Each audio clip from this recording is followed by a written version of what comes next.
आज की क्लास में हम जानेंगे माध्यक, माध्यिका और मीडियन, यानी कि एक ही चीज को तीन नामों से हम लोग जानते हैं। पहला नाम हमारा क्या है? माध्यक है, उसी को हम लोग क्या कहते हैं? माध्यिका कहते हैं। और तीसरा हम लोग मीडियन कहते हैं। क्या कहते हैं? मीडियन कहते हैं। तो जानते हैं आज हम माध्यिका के बारे में, माध्यक के बारे में, या उसको मीडियन कहते हैं उसके बारे में अच्छी तरह से जानकारी हासिल करेंगे। एकदम अच्छी तरह से आप लोग इस वीडियो को देखिए और पूरी जिम्मेदारी के साथ इसे देखिए और देखने के बाद समझिए, और यकीन मानिए इसे देखने के बाद आपको एकदम डाउट, पूरा का पूरा डाउट क्लियर हो जाएगा। तो चलिए शुरू करते हैं हम इस वीडियो को शुरू से। देखिए माध्यक के बारे में क्या बात कही जाए तो माध्यक किसी दिए गए आंकड़ों के मानों को आरोही अथवा अवरोही, क्या चीज? आरोही या अवरोही। आरोही मतलब क्या होता है? बढ़ते क्रम। अवरोही यानी कि घटते क्रम। बढ़ते क्रम या घटते क्रम। क्या करेंगे जी? आरोही यानी कि बढ़ते क्रम, अवरोही यानी कि घटते क्रम। कि किसी दिए गए आंकड़ों के मानों को आरोही अथवा अवरोही, बढ़ते क्रम या घटते क्रम में लिखने पर, क्या करने पर? लिखने पर आरोही या अवरोही, बढ़ते क्रम या घटते क्रम में लिखने पर उसके मध्य यानी कि बीच, उसके मध्य यानी कि बीच में आने वाले प्रेक्षण, मतलब कि बीच में आने वाला आंकड़ा, है कि नहीं है? जो आंकड़ा हमारा बीच में आएगा वो दिए गए आंकड़ों का माध्य कहलाएगा। क्या कहलाएगा? दिए गए आंकड़ों का माध्य कहलाएगा। तो देखिए आपको हम बताएंगे, हम जो माध्य ज्ञात करेंगे ना, वो माध्य दो तरह के आंकड़ों का हम लोग माध्य ज्ञात करेंगे। पहला क्या होगा जी हमारा? कि अवर्गीकृत आंकड़ों का माध्य। क्या जी? अवर्गीकृत आंकड़ों का माध्य ज्ञात करेंगे। सेकंड, हम वर्गीकृत आंकड़ों का माध्य ज्ञात करेंगे। तो दोनों के बारे में एकदम बढ़िया और एकदम डिटेल्स से आपको हम समझाएंगे, पूरी तरह से, एकदम अच्छी तरह से इसे देखिए। एक भी डाउट आपका नहीं रहेगा। आपको बोर्ड की परीक्षा में ये प्रश्न आता है, 2 नंबर में भी आपको पूछ दिया जाएगा, 1 नंबर में तो निश्चित रूप से आपको पूछा जाएगा। तो आप इसको अच्छी तरह से देखें और जिम्मेदारी के साथ इसे समझे और पढ़े। देखिए अवर्गीकृत आंकड़ों का माध्य हमें ज्ञात करने के लिए हमें क्या करना पड़ेगा? शर्त क्या है? 2 तरह का। क्या जी? आपको 2 तरह से मतलब कि अवर्गीकृत आंकड़ों का माध्य ज्ञात होगा। देखिए शर्त 1 में क्या कर रहा है? यदि आंकड़ा यानी कि आपके पास जो संख्या दिया रहेगा, क्या दिया रहेगा? आपके पास संख्या दिया रहेगा। क्या संख्या है कि नहीं है? जैसा कि आप देखिए, ये हमारा उदाहरण है। उदाहरण में कह रहा है कि एक कक्षा में 9 छात्रों की लंबाई। क्या जी? कितने छात्रों की लंबाई? 9 छात्रों की लंबाई। और वो छात्र क्या है हमारा? 9 छात्रों की लंबाई, यानी कि 9 विद्यार्थी, 9 स्टूडेंट की लंबाई। जो ऊंचाई है कि कितना बड़ा है, कितना उसका हाइट है, वो सेंटीमीटर में, किसमें जी? सेंटीमीटर में है। एक का 155 सेंटीमीटर है, एक का 160 सेंटीमीटर, एक का 145 सेंटीमीटर है, एक 149 सेंटीमीटर है और एक 50। इसी प्रकार से 9 छात्रों का जो ऊंचाई है, हाइट, वो दिया हुआ है। अब देखिए इन आंकड़ों का हमें क्या कह रहा है? माध्य ज्ञात करने के लिए। क्या जी? आंकड़ों का हमें क्या कह रहा है? ज्ञात करने के लिए, माध्य ज्ञात करने के लिए कह रहा है। तो यहां पर देखिए शर्त 1 में कह रहा है कि आंकड़ों की संख्या है ना, आंकड़ों की संख्या यदि अगर सम रहे, क्या रहे? यदि अगर सम रहे, सम यानी कि वे संख्या जो 2 से पूरी विभाजित हो। क्या हो जी? जो 2 से पूरी विभाजित हो उसे हम लोग क्या कहते हैं? सम संख्या कहते हैं। क्या कहते हैं? सम संख्या कहते हैं। और जो 2 से पूरी विभाजित ना, उसे क्या कहते हैं? विषम संख्या कहते हैं। तो जो 2 से पूरी विभाजित अगर हो जाए, 2 से पूरी कट जाए, वैसी संख्याएं अगर आ जाती है तो वो हमारा सम संख्या क्या हो जाएगा? हमारा सम संख्या हो जाएगा। तो शर्त 1 में कह रहा है कि यदि आंकड़ों की संख्या अगर हमारा विषम आ जाए, क्या आ जाए जी? आंकड़ों की संख्या हमारा विषम आ जाए तो हम माध्य कैसे ज्ञात करेंगे? क्या करेंगे? माध्य कैसे ज्ञात करेंगे? माध्य के बारे में फिर से बता देते हैं कि माध्य यानी कि हमारे पास जो आंकड़ा दिया हो, हमारे पास जो संख्या दिया हो, वो जो संख्या दिया हो उसे आरोही या अवरोही क्रम में लिखेंगे। लिखने के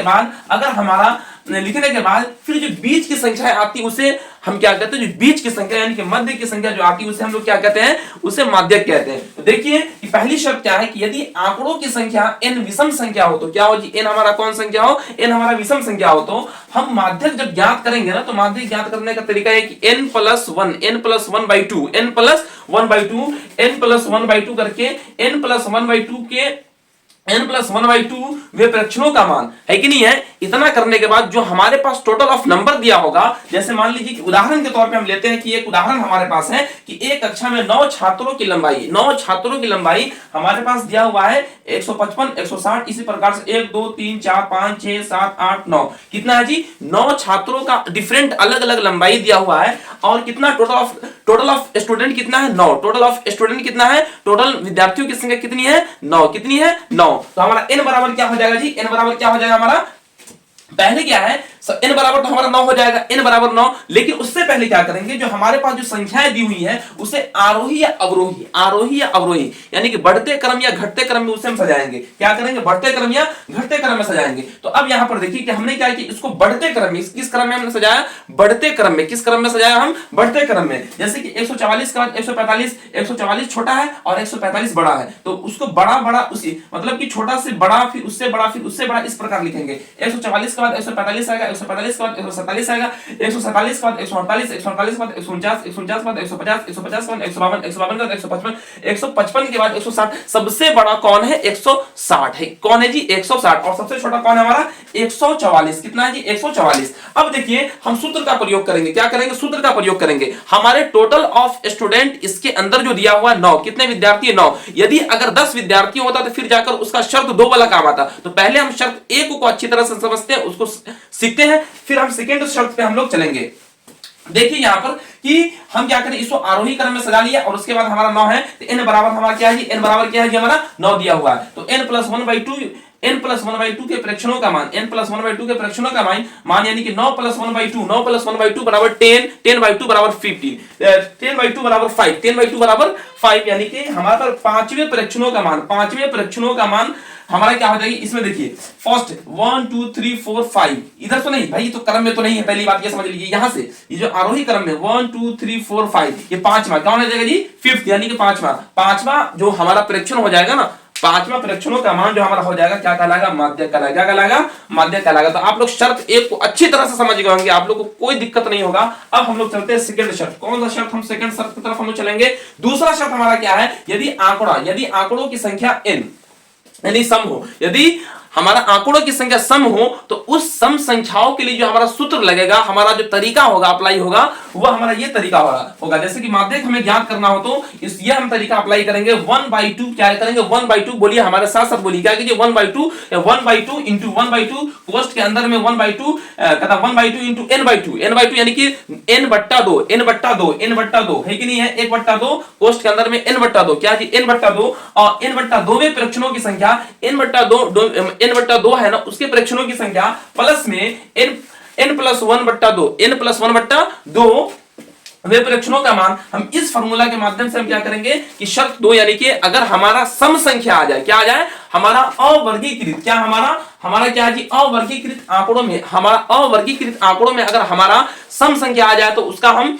माध्य कैसे ज्ञात करेंगे। तो चलिए हम शुरू करते हैं, फिर इसको देखते हैं, जहां तक आप लोगों को कोई दिक्कत नहीं होगा। फिर हम देखते हैं, लिखते हैं इस पे और आपको फिर हम बताते हैं कि अगर हमारा सम संख्या आता है तो उसका माध्य कैसे ज्ञात करेंगे। तो चलिए अब हम जानते हैं कि अवर्गीकृत आंकड़ों में सम संख्याओं का माध्य कैसे ज्ञात करते हैं। तो यहां पर देखिए कि एक उदाहरण, एक सवाल हम लिए कि 100 विद्यार्थी, कितने विद्यार्थी, 100 विद्यार्थियों ने 50 नंबर का टेस्ट दिया। कितने नंबर का टेस्ट दिया, 50 नंबर का टेस्ट दिया, 50 मार्क्स का टेस्ट दिया। और 50 मार्क्स में कि कितने विद्यार्थी है जो 50 से 50 लाए हैं, वो भी देखेंगे, कितने हैं कि 40 लाए, कितने 43 लाए हैं।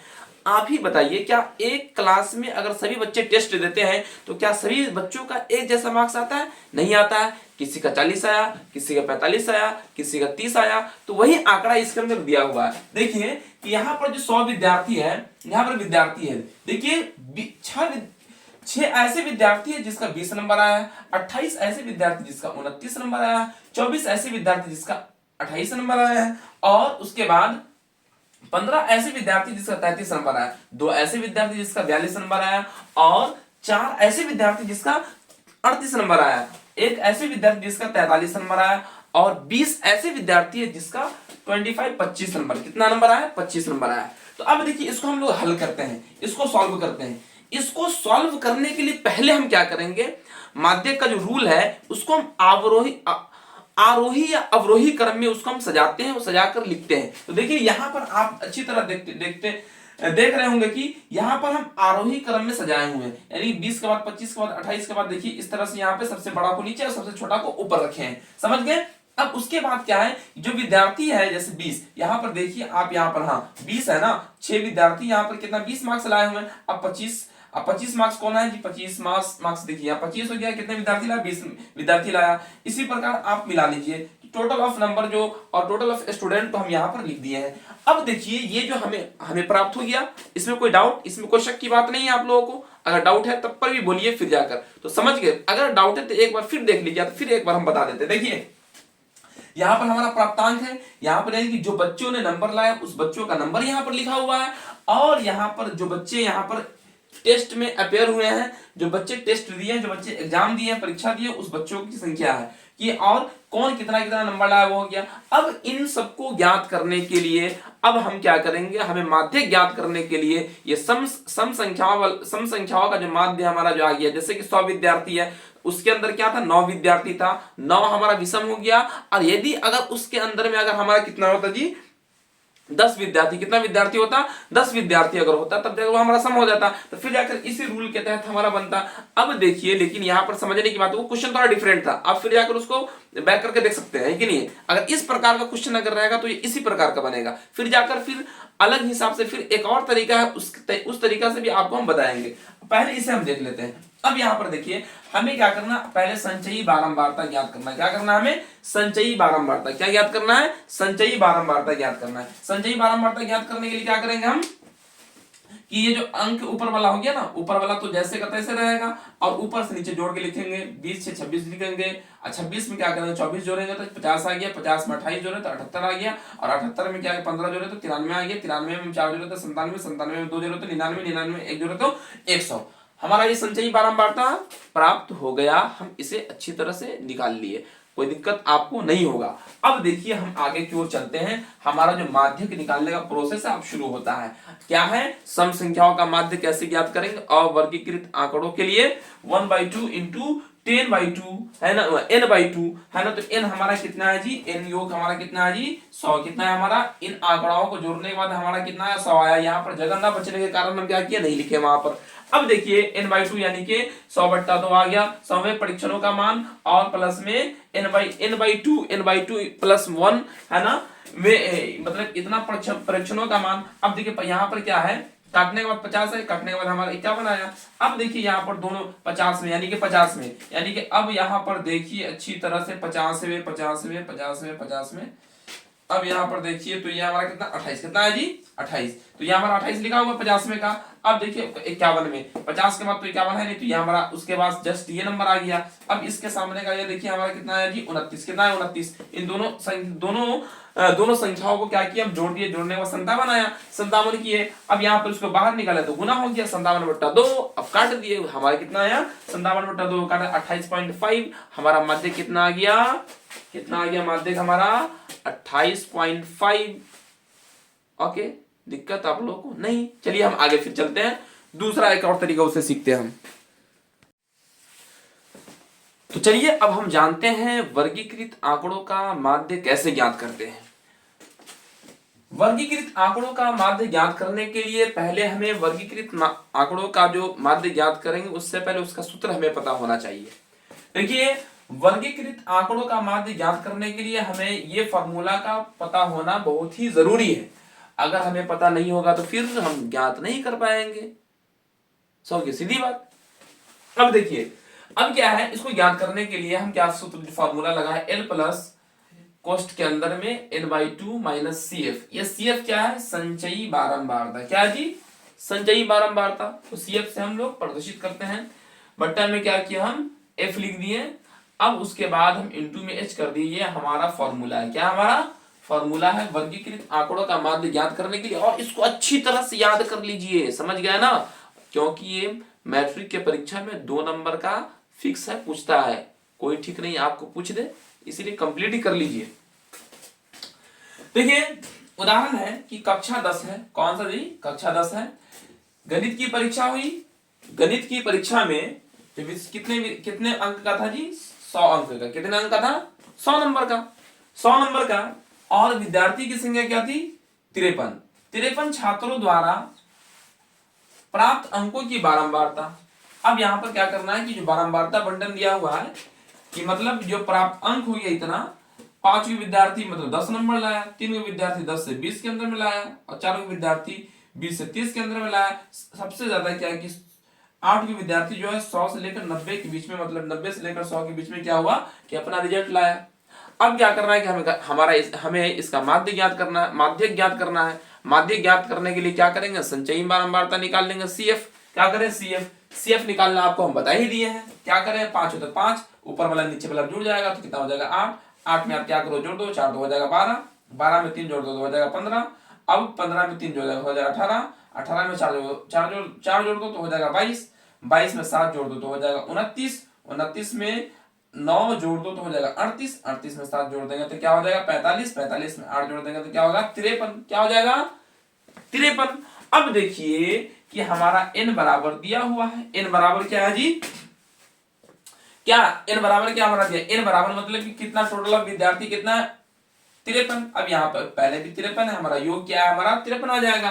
तो संचयी बारंबारता में क्या बोलते हैं कि हमें वर्गीकृत आंकड़ों को ज्ञात करने के लिए जो सूत्र में है उस सूत्र में 1/n/2 है, n/2 है तो n/2 कर लिया तो 26 पॉइंट क्या आया हमारा 5, क्या आया हमारा 26.5 हमारा आया। एल हमारा पता है, एल किसे कहते हैं, उससे पहले हाँ प्यारे बच्चों यहाँ देखिए, ध्यान से देखिए, ये जो चीज यहाँ पर है ना उसको हम यहाँ लिख दिए हैं। एल क्या है, माध्यक वर्ग की निम्न सीमा, माध्यक वर्ग की क्या है, निम्न सीमा है। और एच क्या है, परीक्षणों की, एन क्या है, परीक्षणों की संख्या, एन क्या है हमारा परीक्षणों की संख्या, मतलब कितने विद्यार्थी इस सवाल के अनुसार कि कितने विद्यार्थियों ने भाग लिया इस टेस्ट में, तो हमारा क्या 53 विद्यार्थी है, तो यहाँ पे 53 पहले से हमारा है। अब उसके बाद देखिए CF हमारा क्या है, CF हमारा माध्यक वर्ग के ठीक पहले वर्ग की संचयी बारंबारता, पहले वर्ग की संचयी बारंबारता। अब ये हमारा माध्यक वर्ग क्या आया, हमारा माध्यक वर्ग ये आया। अब ये माध्यक वर्ग क्या है, उसके ऊपर वाला हमारा क्या हो जाएगा, CF क्या हो जाएगा हमारा CF हो जाएगा। F उसके बाद क्या, माध्यक वर्ग की बारंबारता, F क्या है, माध्यक वर्ग की क्या है जी, बारंबारता। अब देख लीजिए हमारा H तो जानबे करते हैं कि वर्ग माप यानी कि वर्ग अंतराल, कि इन दोनों के बीच में क्या दूरी है, क्या अंतर है, तो 10 का अंतर है। तो अब यहां पर देख लीजिए हमारा n बराबर पता चला, l बराबर पता चला, f हमारा क्या है, ये हमारा माध्यक वर्ग हो गया ना, क्या हो गया हमारा, देखिए देखिए देखिए देखिए फटाफट कहा गया, हाँ माध्यक वर्ग, ये हमारा माध्यक वर्ग हुआ है कि नहीं है। माध्यक वर्ग के ठीक सामने वाला हमारा f हो गया हमारा 7 पता चला हमारा। CF हमारा क्या है जी, ये ऊपर वाला माध्यक वर्ग हो गया ना, इसके ऊपर वाला क्या जी, ऊपर वाला, नीचे वाला नहीं, समझ में आ गया ना, हाँ नीचे वाला नहीं। अब देख लीजिए यहाँ पर समझने की बात क्या है कि हमारा CF हमारा कितना हो गया, हमारा 22, कितना हो गया हमारा CF हमारा 22 हो गया। अब हमारा सारा का सारा चीज पता चल गया, तो हमारा जो फॉर्मूला है माध्यक वाला फॉर्मूला L + n/2 - CF बट्टा में F × H, उस फॉर्मूला पे हम बैठा देंगे इसको। अब उसके बाद बैठाने के बाद सीधे उड़ा देंगे, सीधे डायरेक्ट क्या करेंगे, सीधे। अब यहाँ पर देखिए आपको समझ में आएगा कि L + n/2 - CF बट्टा में F × H, फटाफट क्या किया हम बैठा दिए, L कहाँ है जी, हाँ आओ जल्दी, यहाँ बैठा दिए इसको। F क्या है जी, n/2 हमारा कितना है, इतना आया है 26.5।